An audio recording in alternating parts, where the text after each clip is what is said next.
Hola amigos, ¿qué tal? Bienvenidos a este 13º capítulo de nuestro podcast Escépticos del Más Acá de la Asociación Escéptica de Chile. En esta ocasión contamos con la compañía de Felipe Cárcamo y Mario Peralta. Buenas, caballeros. Buenas noches, estimados compañeros, amigos y auditores. Buenas noches Luis, Mario, un gusto compartir este espacio nuevo con ustedes y también doy un saludo a nuestros auditores y auditoras.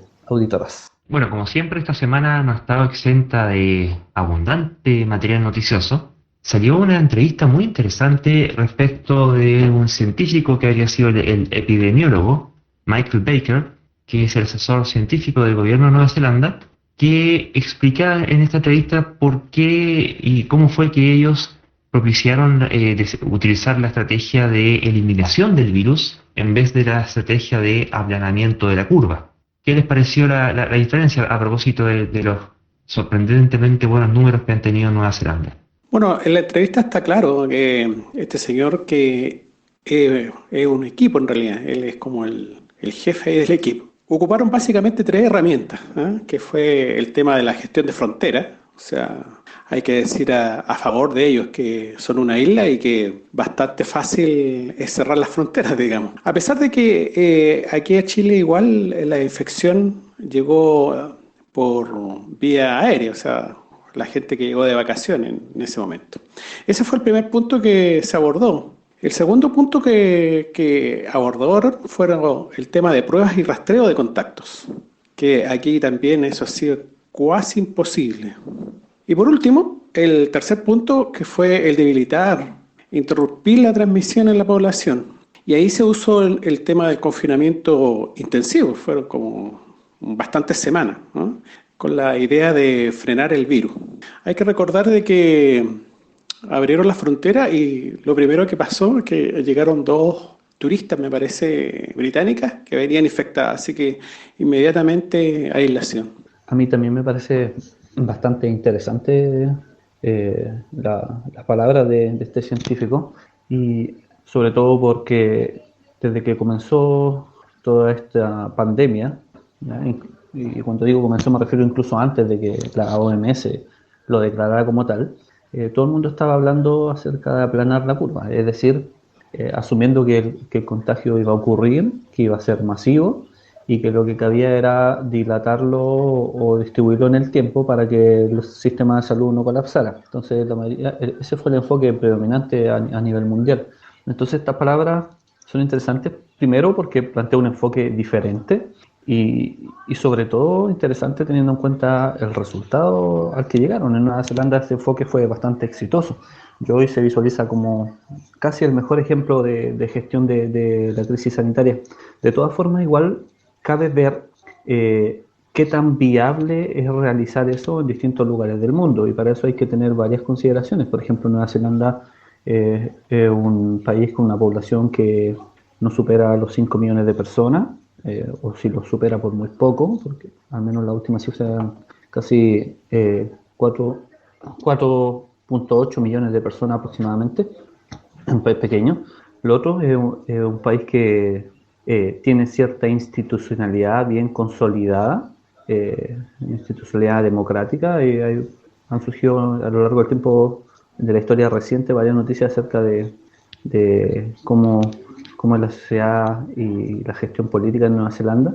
Entonces cabe ver también en qué medida eso hubiese sido posible en otras latitudes. O sea, en principio no se descarta como posibilidad, pero sí cabe ver qué tan viable es esa estrategia o qué tan replicable esa estrategia en otros lugares, considerando las características propias de cada país o cada lugar. Pero sin duda es interesante este planteamiento y de seguro, una vez terminada esta crisis, o al menos considerablemente atenuada, se va a poder comparar en mejores términos la gestión que cada país hizo de ella. Sí, mira, cuando aparece este tipo de comparaciones, como que, bueno, como que hubiera cuestiones insuperables, como que porque Nueva Zelanda, tiene las características propias de Nueva Zelanda, y todo es único en Nueva Zelanda, ciertamente. Y por ello basta y sobra como justificación para invalidar un poco la comparación y sobre todo los efectos políticos de esa comparación respecto a otros países. Sin embargo, claro, ¿Qué es una isla? Sí, ciertamente es una isla, pero bueno, igual como isla, tienen varios puntos de entrada, tienen varios puertos, tienen varios aeropuertos, así que son múltiples puntos de entrada. En el caso chileno, salvo una fracción mínima de inmigración irregular, la gran mayoría de toda la inmigración ocurre por los puntos fronterizos habituales, ya sean terrestres en las fronteras con los países vecinos, como también aéreos y también marítimos. Y en los aéreos y los marítimos se podrían perfectamente haber aplicado exactamente las mismas medidas que en Nueva Zelanda, dando lo mismo el hecho de que en este caso Chile no fuera una isla. Y para el caso de los pasos fronterizos terrestres, la verdad es que es lo mismo, nuevamente. Insisto, salvo casos excepcionalísimos en términos proporcionales de inmigración irregular, todo el resto pasa por la aduana y se podría haber hecho perfectamente el mismo tipo de enfoque que los otros. Así que la verdad es que no me compro ese argumento de que por el hecho de ser una isla le fuera más fácil. Distinto sería, y como ocurre en otros países, que sea con mucha selva, en muchos otros países de Sudamérica eso también ocurre, donde derechamente no es posible realizar un control relativamente efectivo. Hay una cantidad de permeabilidad es bastante más grande. Pero aún así, y de todas formas, es relativamente menor con la cantidad de migración que es formal. Entonces, aún así, yo creo que esa estrategia podría haber sido perfectamente aplicable no solamente en Chile, sino que en montones de países del mundo. Y en particular, cuando fue el primer caso y llegó esta persona al aeropuerto, no se les y fue detectada, no se les aplicó las cuarentenas como corresponde, con el control como corresponde. Eso significa que, dado que tampoco se podía hacer, eso significa incluso poner policías para asegurarse que las personas tuvieran y cumplieran esa cuarentena y se habría efectivamente eliminado el virus, pero eso no se hizo. Y en particular aquí hay un tema que no deja de ser relevante, porque esto empezó por barrios y por viajeros, turistas de clase alta, ¿ya? Entonces, no da lo mismo cuando las medidas tienen que tomarse respecto de gente que es muy cercana al gobierno, pensando que ellos también pululan por esos mismos ambientes. Entonces, nuevamente, no me queda claro que no fuera posible haber aplicado ese confinamiento cuando ocurrieron los casos. Y además seguimos teniendo, una vez que hubiera empezado ya los brotes, y ya se estaba hablando de cuarentena y cierre de frontera, qué sé yo, en Chile siguieron regalando cruceros con turistas, de los cuales además algunos venían infectados y en el caso de Punta Arenas, que es una de las ciudades más australes que tenemos en Chile, empezó a haber inmigración por la vía de cruceros de turistas infectados. Entonces, eso nuevamente también era perfectamente evitable. Y hay un punto que yo creo que tocaste, que creo que es crucial, Felipe, lo que dijiste, de que allá, en el caso de Nueva Zelanda, tomaron en consideración la posibilidad de aplicar una estrategia que apuntara a la eliminación del virus. En circunstancias que acá, y mientras mucho se hizo de priorizar ante todo la minimización del impacto económico, derechamente se descartó esa posibilidad de entrada y solamente se apuntó, como fue con la generalidad de los países, a una estrategia de aplanamiento de curva. Entonces, el problema es que aquí ni siquiera se intentó, y quizás si se hubiera intentado se habría conseguido de bastante buena forma. Entonces yo realmente que encuentro que no es las características particulares de Nueva Zelanda no constituyen excusa respecto a la responsabilidad política al momento de hacer la comparación con Chile y en general con cualquier otro país. Muchos otros países seguramente también lo podrían haber hecho. El tema es que de entrada no quisieron hacerlo. Y ahí hay que pasar cuenta, creo yo. Sí, la verdad, Luis, yo concuerdo contigo y por lo mismo quiero explicar con un poco más detalle cuál era mi posición al respecto. En ningún caso planteo que sea excusable, o sea, decir que Nueva Zelanda es un país que tiene ciertas particularidades hace imposible que eso se hubiese aplicado en otros lugares, ni mucho menos que eso pueda ser una excusa para de alguna otra forma bajarle el perfil a la mala gestión que muchas autoridades en el mundo y de Chile en particular han hecho de esta crisis sanitaria. En efecto, el hecho de que sea una isla o que tenga ciertas características diferentes no impide que el control inicial se hubiese hecho con la rigurosidad y con el celo necesario. De hecho, en las primeras etapas, cuando los contagios son muy reducidos, da lo mismo el tamaño de la población. Siempre al principio va a tener un puñado de casos que efectivamente le puede hacer seguimiento y tomar las medidas para que eso no se siga expandiendo, y claramente eso no se hizo, ¿ya? Independientemente de que el enfoque haya sido diferente, hayan apuntado a aplanar la curva, y en otro país como Nueva Zelanda hayan pretendido eliminar el virus, de todas formas nada de excusa que no se hayan hecho con rigurosidad el seguimiento de los casos, sobre todo en las etapas iniciales. Mi percepción, mi opinión anterior acerca de las características diferentes que tenga Nueva Zelanda, más que de la población, yo sé que lo mencioné, tiene que ver principalmente con atender a las características institucionales de los países, ¿no? Recordemos que Chile es un país que tiene una inversión en ciencia bastante baja. Siempre se habla que no era superior al 0,4% del PIB, y además de ser baja, no siempre se invierte de manera adecuada. Lo mismo con el sistema de salud. El sistema de salud público en Chile está bastante precarizado por varias razones. Una de ellas es esta lógica de las subvenciones, donde se desvían fondos públicos al sector privado. Entonces hay varias razones para pensar que nuestro sistema institucional, sobre todo los que son afines para efectos de gestionar una crisis, la institucionalidad científica, institucionalidad sanitaria en general, están en condiciones bastante precarias. Hay muchos científicos y especialistas que hacen un muy buen trabajo con los pocos recursos que se destina para ello, eso hay que destacarlo. Pero de todas formas cabe preguntar si estamos en condiciones de hacer algo riguroso dada la precarización, y eso en ningún caso excusa a las autoridades políticas, al contrario, es una razón más para criticar el estado en que han mantenido la institucionalidad sanitaria, científica, educacional. Bueno, el listado es bastante grande, la verdad, pero mi apreciación apuntaba a eso, en ningún caso a excusar ni a negar la posibilidad de que también hubiesen asumido el mismo enfoque otros países, y Chile en particular, sino más bien a apuntar que efectivamente tenemos condiciones bastante adversas, y esas condiciones adversas son principalmente producto de la negligencia, ineptitud, irresponsabilidad incluso, y de las autoridades nacionales, ¿ya? Y no solo el gobierno actual, que es el que tiene mayor responsabilidad por ser quien está haciéndose cargo de todo esto, sino que también gobiernos anteriores que no hicieron mucho por cambiar esa realidad. Bueno, el tema de la isla o no, a mí me parece que algo influye, digamos. Otro país que le ha ido excelente es Islandia, que más o menos cumple las mismas funciones. En definitiva, eso lo vamos a ver con el tiempo. Pero hay que recordar que este tema de la inmunidad de digamos, de que nos vamos contagiando de a poquito y de aplanar la curva, es algo que viene de la OMS en realidad. O sea, la OMS no se casó con ninguna estrategia en definitiva.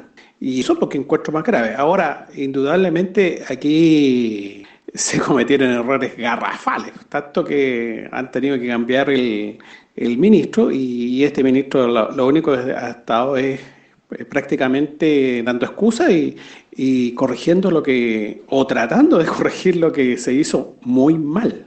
Nueva Zelanda lo que hizo fue un poco remar contra la corriente. O sea, ellos dijeron, no, aquí eliminamos el virus y extinguimos la infección. Y que en definitiva es lo apropiado, y en definitiva, como estamos viendo, es lo mejor que se podía hacer, porque tuvieron tal vez 6 semanas, no sé cuánto fue aproximadamente, unos 6 semanas de cuarentena, y eso significó que detuvieron la economía muy poco rato, y ya los tipos ya están arriba y ya están produciendo, qué sé yo. Bueno, con nuestro sistema, que era para proteger la famosa economía, lo único que hemos logrado es echar abajo la economía y echar abajo el tema de la salud pública. Pésimo. Hay un tema que vale la pena recordar, y es que la pandemia, bueno, se define como pandemia por su tasa de contagio efectiva, ¿cierto? Que es a cuántas personas contagia una persona infectada.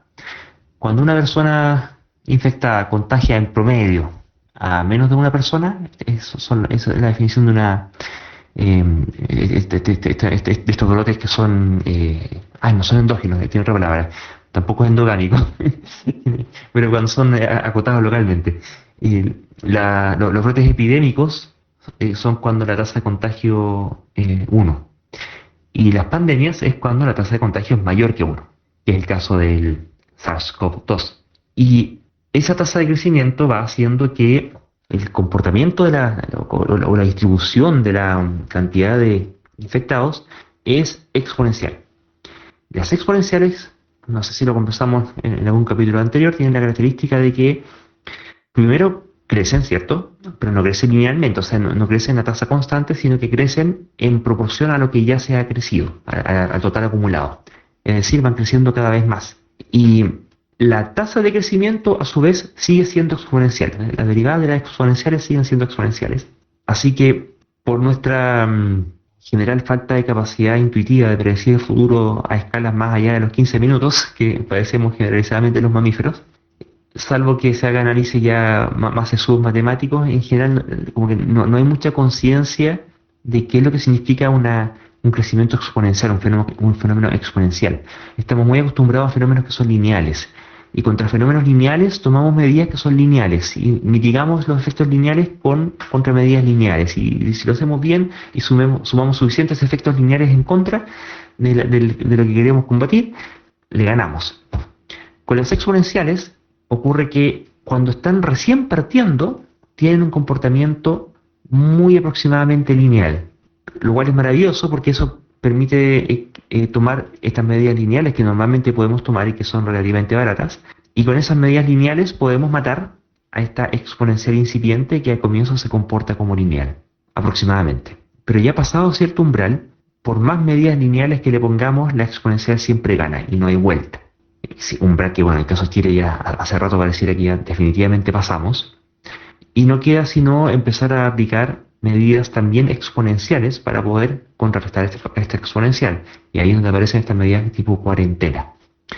Entonces, lo odioso de esto es que, bueno, la gente del mundo de datos, cualquier gente con un poquito de conocimiento de estadística en general, y en particular la gente del mundo de la infectología, advertía esto. Si esta cuestión lo que se viene es una exponencial, hay que actuar ahora ya, porque si se actúa ahora ya, y ahí viene nuevamente lo que conversamos recién, de tomar la determinación por el tipo de política, si tu objetivo, o sea, primero entender que es un objetivo deseable el eliminar el virus, más aún es un objetivo alcanzable, costo va a tener definitivamente, si las cuarentenas no son gratis, pero hacer cuarentenas para matar la fase lineal, por caro que pueda resultar la cuarentena, es un costo absorbible y efectivo, funciona, junto con las otras medidas que tomaron en Nueva Zelanda. En cambio, intentar aplicarla a estas alturas ya es, bueno, va a seguir, va a ayudar, digamos, pero va a ayudar linealmente contra un fenómeno que ya es exponencial desbocado. Y eso es porque la determinación de eliminar el virus no fue la que primó, sino la que primó la determinación lisa y llanamente de aplanar la curva. Y eso, bueno, se conseguía con el tipo de medidas que se están, al menos en principio, postulando. Medidas que, por supuesto, además, después, en el transcurso del tiempo, también se fueron realizando de forma bastante subestándar. Y terminamos ahora con que la verdad es que ni siquiera aplanar la curva conseguimos. Ya estamos con el sistema de salud saturado y esto se nos viene pesado por un buen tiempo. Bueno, me acuerdo de, hace un rato leí un artículo con respecto a Eslovaquia, que Eslovaquia es un país europeo que le ha ido bastante bien. Y me recordé que era, básicamente porque tienen una muy buena amistad con Taiwán, paréntesis también es una isla. Y aquí el artículo, yo no sé si entraba en el aspecto comparacional, no sé, pero lo que contaba era que básicamente Taiwán tiene muy espiado, tiene muchos diversos espías en China y está siempre viendo qué es lo que está pasando. Entonces, cuando empieza esta epidemia, que se transforma en pandemia en Wuhan, ellos inmediatamente dieron ¿cuánto se llama? La alarma a Taiwán y dijeron más o menos cómo tenía que enfrentarse esta cosa. Y una cosa vital que estos espías le dijeron a Taiwán era el uso de mascarillas. O sea, eso era vital. Y esa información Taiwán se la dio a Eslovaquia. Y Eslovaquia desde un principio lo que hizo también fue, me parece, que fue el cierre frontera y el uso obligatorio de mascarillas. Y eso hizo que la infección, digamos, prácticamente, o sea, no tengo los datos actualizados al día de hoy, pero no tiene nada que ver con lo que pasó en Italia ni en España. Algo que la OMS tampoco recomendó. Tampoco dijo, no, el uso de la mascarilla es solamente para las personas infectadas, ¿no? Entonces, también se provocaron ahí problemas. A mí de todas formas no deja de parecerme interesante el hecho de que ahora, comparativamente hablando, la estrategia de Nueva Zelanda se muestra como claramente más exitosa en la práctica, y incluso en retrospectiva uno puede ver como que suena bastante más sensata que, que la estrategia de decir, asumamos que nos vamos a contagiar, tratemos de que esto se dilate en el tiempo, que no ocurra toda la vez para que el sistema de salud no colapse. Entonces ahora se ve bastante obvio que la estrategia de Nueva Zelanda era mucho más razonable. Por lo tanto, cabe hacernos la pregunta de qué factores hicieron que a nivel mundial, bueno, y en Chile en particular, no se visualizara esa otra opción, porque ahora, ahora podríamos decir que se ve como bastante obvio que en etapas iniciales, teniendo pocos casos, era mucho más sencillo tomar medidas. No digo que del todo fácil, pero bastante más sencillo comparando con la realidad que tenemos que enfrentar ahora. Entonces la pregunta es, ¿qué factores incidieron a nivel local y global incluso para que una posición de este tipo no se posicionara con fuerza, ¿no? Que hoy viendo la realidad de Nueva Zelanda y de otros países que aprendía más, pareciera ser un tanto...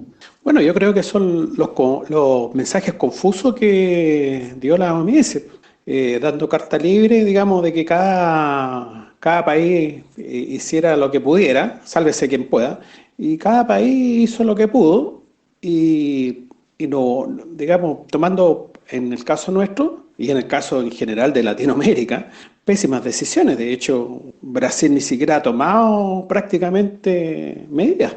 Bueno, el científico asesor en Nueva Zelanda lo dice claramente, donde le preguntan que cuál habría sido la clave dentro de su estrategia, y él dice que la clave, bueno, es tener buena ciencia, buen liderazgo, tener un plan y luego actuar con decisión. Y bueno, a él le sorprende justamente que en ninguna parte del mundo occidental se hubiera perseguido como objetivo la eliminación. Así que, dada la experiencia que hubo en Asia, le pareció que era lo más sensato, que era lo que había que hacer. Y esto a pesar de que otros virólogos le decían que el virus no se puede eliminar, que es demasiado difícil, que hay mucha transmisión silenciosa, etcétera. Ahora, él reconoce sí que en el momento que empezó a aplicar la estrategia, él no sabía si iba a funcionar, pero que al parecer, al menos en su momento, había funcionado y estaba funcionando en China y en algunas islas. Así que de repente valía la pena intentarlo. Y ahí nos cabe preguntar a nosotros, bueno, ¿qué pasa con el caso chileno en este caso? ¿Tenemos buena ciencia? Bueno, sí, en Chile sí, en general tenemos buenos científicos. Por lo poco que hay, digamos, se hace bastante y algunos son de nivel internacional. Pero ¿hay un buen liderazgo político? No lo hay, por ninguna parte. ¿Se tenía un plan? No, ninguno. Los quienes tuvieron plan fueron los que, en el caso de China, Taiwán, porque previamente ya les había pegado el tema del SARS, ¿cierto?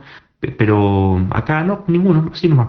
Y lo otro era actuar con decisión. Entonces aquí se dilataron un montón de tiempo las medidas importantes. Cuando se empezaron a aplicar, empezaron con que a poquito, que aquí no más, que un poco, que no tanto, y al final de cuentas, dado que el fenómeno era exponencial, se le empezaba a escapar por entre medio de los dedos.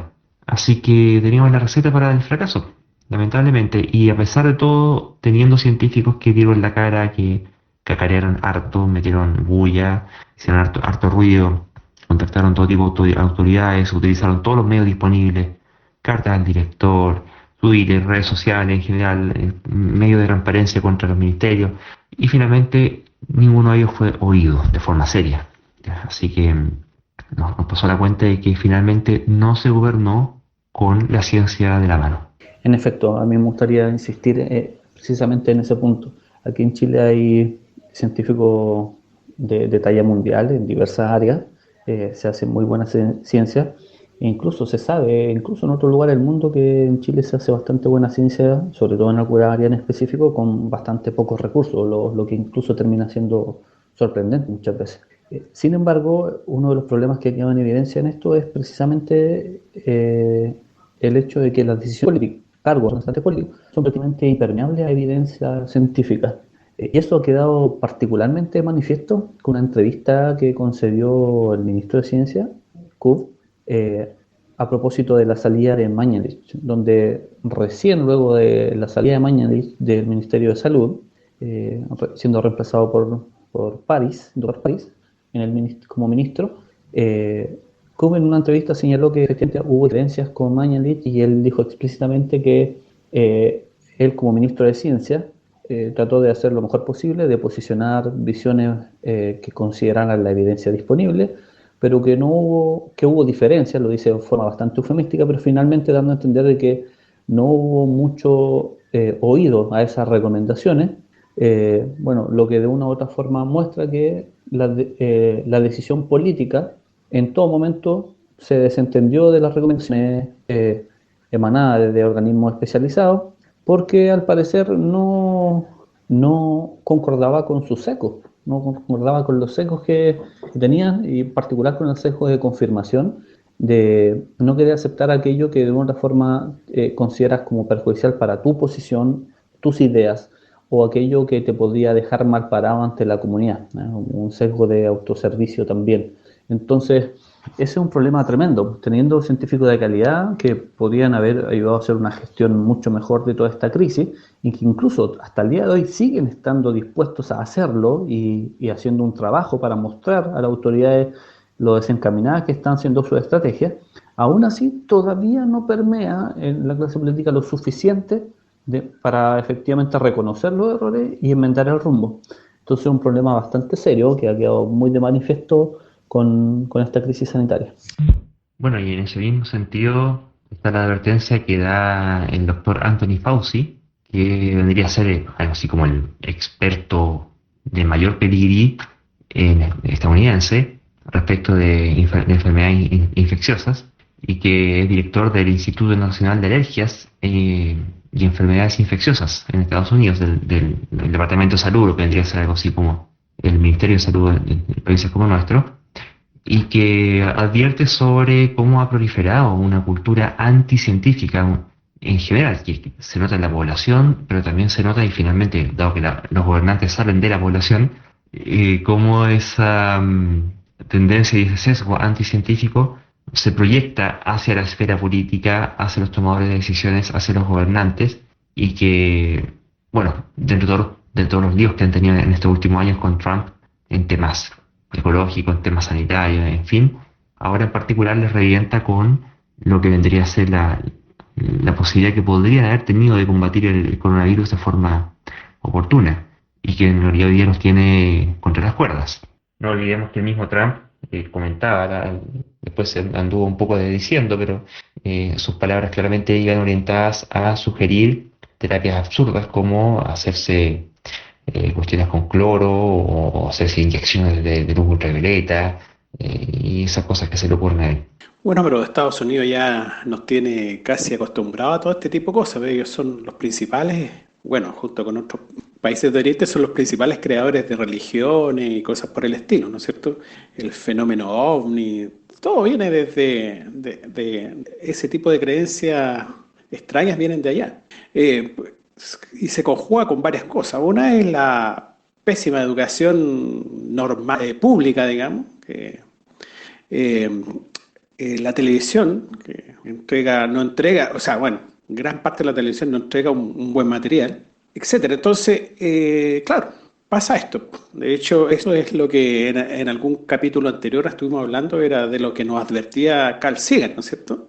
Y que creo que la semana pasada también conversamos. O sea, una tecnología lo suficientemente avanzada la hace indistinguible de la magia. Entonces, las personas no entienden y mezclan las cosas. Es increíble que en un país del primer mundo pase esto. O sea, y de hecho, uno de los principales problemas que son lo que ellos llaman los afroamericanos, ni siquiera los consideran, sino que son afroamericanos, ni siquiera los consideran gringos, digamos, son los que han sufrido en forma desproporcionada esta enfermedad. ¿Ah? La tasa de infección que tienen en estos momentos es mucho mayor a la que tiene los otros componentes de la sociedad. A mí me parecen muy interesantes y muy útiles, ¿ya?, las palabras del doctor Fauci, precisamente porque dan cuenta de algo que está ocurriendo a nivel mundial, y Estados Unidos termina siendo un muy buen ejemplo, una muy buena muestra de eso, que efectivamente la proliferación de posiciones irracionales, ¿ya? Plagada de sesgos, que finalmente se traduce en una postura anticientífica, y a veces esa postura también termina cuajando como movimientos activistas anticientíficos. Entonces me parece interesante preguntarse cuáles son las causas en Estados Unidos en particular y luego a nivel mundial en general alimentan este tipo de posiciones y este tipo de movimientos. En el caso de Estados Unidos parece ser evidente que el peso que todavía que sigue teniendo la religión es uno de los factores que sin duda ha incidido en estas posiciones anticientíficas. ¿Ah? En la historia de Estados Unidos ha sido emblemática, incluso ha determinado en juicios toda esta disputa entre creacionismo y la teoría evolutiva, ¿no? Donde hubo un juicio emblemático en el que se discutió acerca de qué se debería enseñar en los programas de estudio, donde algunos planteaban que no había que enseñar la teoría de la evolución, sino más bien el creacionismo, que la especie provenimos porque somos creación de Dios, o versiones del creacionismo que pretenden disfrazarse de ciencia, como el diseño inteligente también. Y otras personas incluso planteaban que se debería enseñar las dos cosas en paralelo, como dos cosas igualmente válidas, cuando desde el punto de vista epistemológico y ontológico son incompatibles ambos tipos de explicaciones. Entonces la fuerza que tiene la religión y los sesgos que instala finalmente en las capacidades cognitivas de los habitantes, sin duda uno de los factores que alimenta este tipo de posiciones y este tipo de movimientos. Pero también creo importante en cuenta que Estados Unidos históricamente ha sido un país en el que se somete a la población permanentemente a adoctrinamiento ideológico, y creo que el cine es muy buena muestra de eso. Este es uno de los países que más produce producciones fílmicas, y yo creo que todos hemos visto hasta la saciedad cómo se criminalizan ciertas posiciones políticas, donde una persona que lucha por la justicia social se tilda de comunista, y normalmente en las películas norteamericanas los chinos, los rusos, los cubanos, bueno, los venezolanos últimamente son demonizados y caricaturizados como personas que tienen posiciones de justicia social, pero que terminan siendo unos malhechores. Entonces, también ha habido un adoctrinamiento que genera una polarización política y la asunción de posiciones políticas bastante dogmáticas. Y yo creo que eso, en conjunción con la religión, precisamente puede generar algo muy peligroso, que son personas sumamente sesgadas, que no están dispuestas a reconocer que la evidencia muchas veces muestra que sus posiciones son equivocadas, y que a la vez está dispuesta a comprometerse activamente en un proyecto que trate de eliminar o al menos cuestionar sus ideas, por equivocadas que estén. Entonces es interesante pensar cómo esa conjunción de fenómenos termina produciendo este tipo de posiciones en uno de los países que más dedica presupuesto a investigación científica y que tiene legiones de científicos trabajando en las más diversas áreas. Bueno, esta es una gran oportunidad para sus los países que le quieren hacer el peso, en este caso China. O sea, China, bueno, no sé exactamente, es un país bastante más o al menos aquí se sabe mucho menos de él. No sé cómo será su sistema educativo, pero también tienen cuestiones un poco extrañas. Pero es una gran oportunidad, ¿no? Una gran oportunidad desde el punto de vista educacional. Recuerdo hace, bueno, bastante años atrás, que me leía una revista que se llama Transection, y recuerdo que una de las preocupaciones que tenían, era una revista científica, una de las preocupaciones más grandes que tenían en esa época era de la escasa formación que tenía el estudiante norteamericano en la parte biológica. Y ellos veían que era un tremendo peligro hacia el futuro, porque en el fondo el tener conocimiento de biología y da paso a la biotecnología y cosas por el estilo, y ellos veían que iba a ser una cosa determinante en el futuro, un futuro que es ahora, digamos. Y era muy grave que sus estudiantes habían cosas básicas que no entendían. Bueno, de hecho, en Estados Unidos periódicamente se aplican algunas encuestas para conocer, indagar distintos aspectos de la sociedad, algunos de ellos vinculados con sus creencias. Una de las encuestas más conocidas es la encuesta Gallup, ¿ya? Y recuerdo haber leído versiones anteriores de esa encuesta que se hacían preguntas sobre algunos aspectos de alfabetización científica, y la verdad es que la población estadounidense deja bastante que desear, y no deja de llamar la atención porque, insisto, es uno de los países que más presupuesto dedica a la investigación científica, uno de los países que tiene una comunidad científica muy numerosa en cuanto a cantidad de investigadores, cantidad de publicación. O sea, en varios indicadores Estados Unidos está, por cierto, a la vanguardia de la ciencia mundial, y sin embargo en la población eso no se ve reflejado. Y es interesante pensar si eso se debe a que finalmente eso no se termina enseñando bien o lo suficiente ciencia, o quizá también puede tener que ver con que se enseña, quizá no de manera óptima, pero se enseña, pero ciertos compromisos ideológicos vinculados a la religión o vinculados a otro tipo de posiciones sesgadas, termina volviendo a las personas impermeables al razonamiento que es detrás del pensamiento científico. Bueno, yo te quiero decir, hace varios años atrás tuve la oportunidad de estudiar en una universidad gringa y yo recuerdo que de total de los profesores que tenía, uno era nacido y criado en Estados Unidos. Prácticamente todos los que me hacían clase eran o centroamericanos o coreanos. O sea, la gente que hace ciencia en Estados Unidos tiene que ver mucho con la inmigración. O sea, mucha gente va a estudiar allá y se queda allá y es la que hace ciencia. Lógicamente también hay gente americana que la hace, pero descansan en gran medida en los inmigrantes que llegan. Sí, efectivamente, ese es un fenómeno conocido que ellos, si bien destinan harto presupuesto, efectivamente, pero buena parte de su desarrollo científico y sus publicaciones son mediante lo que se llama un modelo extractivo, si tú quieres, de extraer mentes de otros países y llevárselas a Estados Unidos, siendo un importador neto de cerebros, y así es como consigue, pero no es por producción propia de científicos locales. Es un fenómeno evidente que definitivamente no es sostenible en el largo plazo. Ahora, asimismo, no deja de ser sorprendente que en paralelo, mientras en Estados Unidos tiene un presidente, bueno, y no solo Estados Unidos, pero el caso más notable por lo grandes que son, un presidente totalmente anticientífico y un buen nivel de establishment anticientífico y una élite política anticientífica y una población cada vez mayor anticientífica, en paralelo tenemos casos como en Italia, por ejemplo.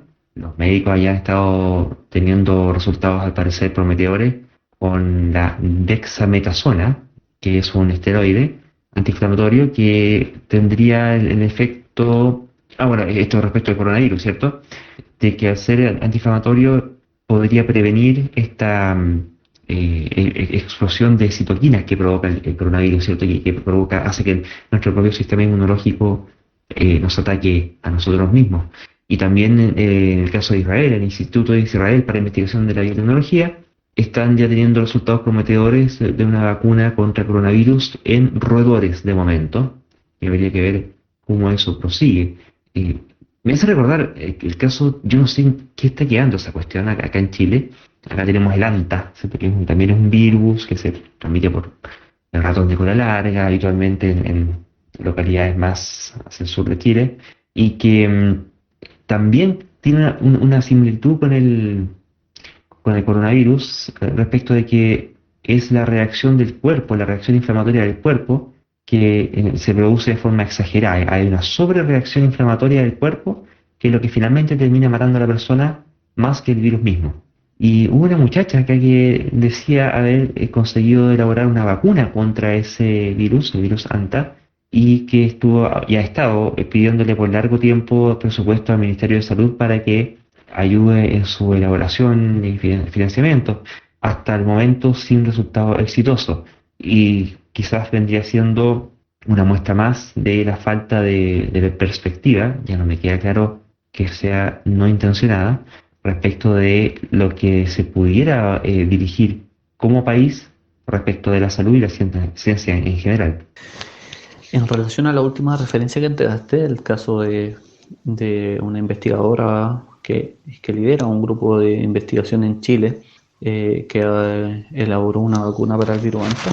Lo último que yo recuerdo haber leído era que estaban teniendo problemas de financiamiento, no encontraban alguien que financiara finalmente la producción masiva de esta vacuna, porque al parecer, desde el punto de vista de la industria farmacéutica, no se veía como muy provisorio en términos de negocio, dado que la cantidad de casos que se presentan no son tan numerosos, y al parecer tampoco había recibido aún financiamiento de organismos gubernamentales, lo que no hace más que reforzar esta idea de la precariedad en la que se encuentra la producción científica en Chile, incluso cuando es producción científica de vanguardia. Estamos hablando de una vacuna que nunca nadie había ideado ni producido para un virus que tiene una tasa de letalidad muy, muy, muy alta. Entonces, claro, refuerza la idea de que la precariedad es la que se hace ciencia en nuestro país, incluso cuando esa producción científica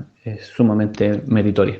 Bueno, está claro que para producir una vacuna tiene que haber una masa, digamos, una masa crítica que la necesite. Felizmente, nuestro ANTA, que no solamente está acá, también está en Nueva York, tengo entendido que de repente se producen casos.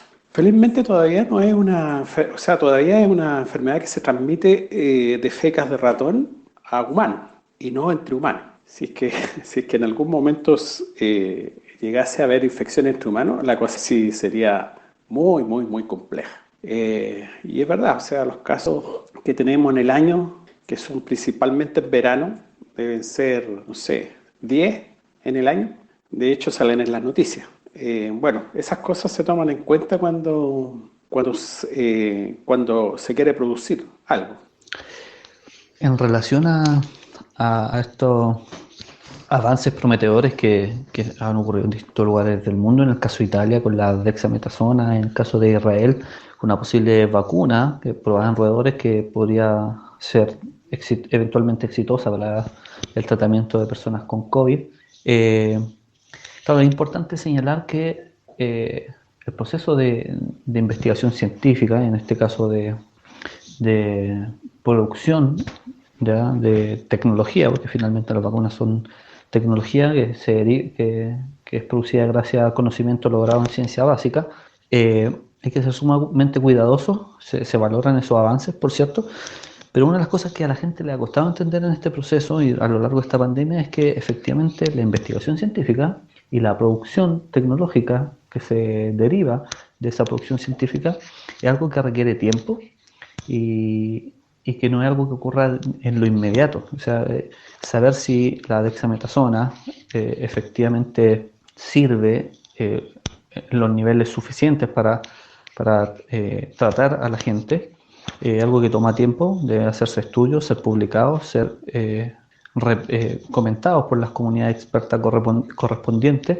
idealmente ser replicados de manera independiente, y lo mismo en el caso de una vacuna que ha sido probada en roedores, luego vienen pruebas en humanos con muestras pequeñas, luego otro grupo de investigación idealmente tienen que replicar y someterse a escrutinio de la comunidad correspondiente. Entonces es un proceso que toma tiempo, ¿ya? No solo con la dexametasona, con esta vacuna ha ocurrido, sino que con otros proyectos de vacuna también ha ocurrido lo mismo. Incluso en su momento también ocurrió con la hidroxicloroquina también, que se especuló que eventualmente podía ser prometedora. Luego hubo toda una polémica de que al parecer producía daño. Luego el paper se fue retractado porque al parecer los datos de base con lo que se había hecho el estudio no estaban disponibles y fueron cuestionados. Entonces le está costando bastante a buena parte de la población debido a la falta de formación científica, y no solo de conocimiento científico, sino que formación acerca de cómo se realiza la ciencia. A mucha gente le cuesta comprender que todo este proceso es lento, que toma tiempo, y eso da pie, lamentablemente, para que mucha gente elabore teorías conspirativas, de las cuales hemos hablado anteriormente, sin ir más lejos en el capítulo anterior, porque a la gente le parece sospechoso que esto esté durando tanto. Por cierto, es molesto estar confinado y encerrado, no poder hacer una vida como estamos normalmente habituados, pero esa molestia y todas las incomodidades que el confinamiento genera, cuando entra en conjunción con la ignorancia de cómo funciona la ciencia, efectivamente genera condiciones propicias para que la gente comience a especular y a inventar teorías, sospechas de que al parecer hay una conspiración para no liberar la posible cura, ha surgido todo ese tipo de opiniones. Entonces, es interesante entender y hacer entender a la gente que todavía no lo tenga claro, que el proceso de investigación científica y de producción de tratamiento, en el caso del ámbito de la medicina y la farmacología, es un proceso lento que toma tiempo y que por muchas razones, algunas de ellas de carácter ético, no se puede promover abiertamente algo que no ha sido sumamente probado. Entonces, es un fenómeno interesante ese también. Bueno, con respecto a esa vacuna israelí que se probó en roedores, bueno, yo sigo a un tuitero que siempre pone abajo en roedores, o sea, eso es importante. Si bien son nuestros primos más lejanos, no sé, están dentro, digamos, de los mamíferos, son familiares nuestros, hay que hacer la salvedad de que son roedores y claro, eso es un paso de éxito. Pero tal como dices tú, vienen otras pruebas que son pruebas doble ciego con seres humanos. Y ahí la cosa toma su tiempo. Con respecto al otro medicamento, tengo entendido que ese fue un paper australiano que salió diciendo que podía haber cierto éxito. Pero como siempre, hay que esperar los resultados. Y bueno, por eso causa ese problema. O sea, tal vez los titulares de los diarios no tienen nada que ver con la información que está dando el científico que está desarrollando las cosas. O sea, uno tiene que sospechar siempre de los titulares rimbombantes, digamos. Generalmente esos titulares los ponen los periodistas porque, en definitiva, tienen que vender diario o clic. Bueno, ahí cobra muchísima relevancia el tema ético, porque la diferencia entre proponer una cura o una terapia, que ha de ser llamada terapia en la medida que cuente con la evidencia que demuestre que sana, versus cantinflear, chamullar, mentir, estafar y finalmente estropear muy posiblemente la salud de los involucrados, es que la diferencia la marca la evidencia.